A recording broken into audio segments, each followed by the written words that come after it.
guys, let's see if we can run this thing again. I ran it through the eraser over there, the big 10-inch table saw. So hopefully I get it right this time.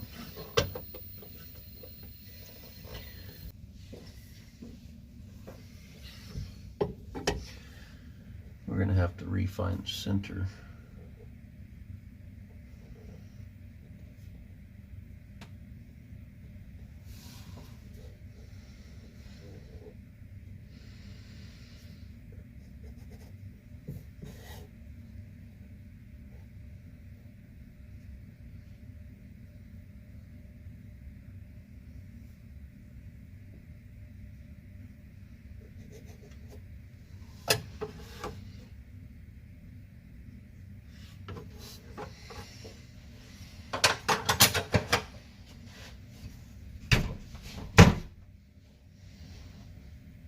Let's take it to 0, 0 right there. That's not even close. Well, for one, we cut quite a bit of material off, but it's still not even close.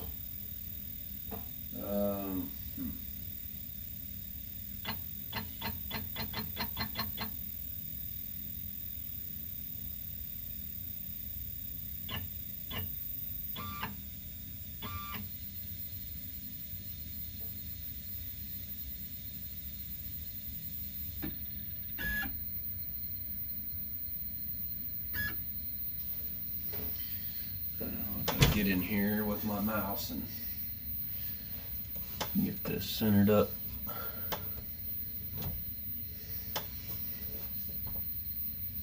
Alright, so I need to go, looks like Y negative.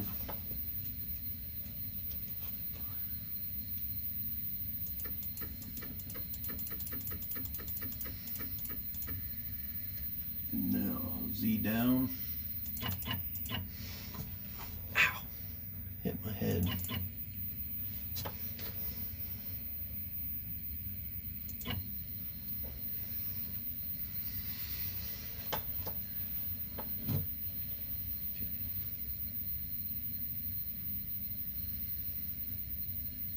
I think we'll go ahead and try that right there. Are we still recording? Okay, make sure I catch all this on video. All right. Machine is connected. Let's go to open our file. Find our file here. Open it. Check the dimensions. Make sure it's the right one. Make sure it crosses in the center. All right. Now we are going to reset 0 where we are and turn on the router and press play.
finally got everything figured out on it.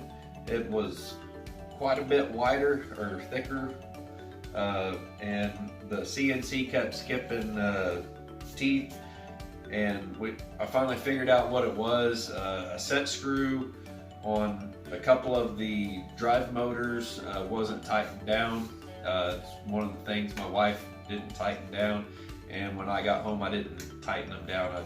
They were so hard to get to, but we finally figured out what it was, got it fixed, and so now we got the mallet finished, and I've used this on building the, finishing up some of the chiseling and stuff on the mortises and stuff on these legs, getting my workbench finished up. It's been a really jam-packed week. All kinds of projects that we've been doing, making plaques for my son's football team, the coaches, cheerleaders, all of them. We've really put this machine to its paces. So I know I put a video out there where I wasn't real happy initially with this machine. If you guys are going to go out and buy a Bob CNC, be prepared to have to put a lot of effort into getting it going, and don't be thinking that you're just going to be up and running right away and making 3D stuff. I still have not figured out how to do 3D. We can do 2D, which is kind of like what you see in the pictures in this video, but so we've got a lot done with it. And here's another one of my projects, was this old axe.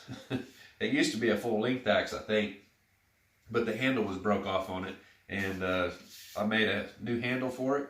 So there's that. I look forward to getting that video out there. I just haven't gotten around to it because it's on the Canon 80D back there, and getting it from there to my phone, because I edit all my video on my phone, is just kind of it's a pain. It takes a while. So anyway, I look forward to getting some video out there on finishing up the workbench, and the video on making this hatchet. I didn't do any video on the fire pit. I put a picture up there, just kind of showing that was another project that I done this week. It was cold, it was raining when we made that, so it was just kind of a spur of the moment deal, and we thought, with Halloween coming up, it was kind of a nice little decoration type deal in the yard, but we are going to be keeping it there. It's actually going to serve as a fire pit, but I don't think there's very much to that. I don't know if there's really any content to making that. But anyway, guys, so please like my videos, subscribe to my channel, and click the bell icon so you don't miss out on any future videos that I get put out there. Thanks for watching. We'll catch you later.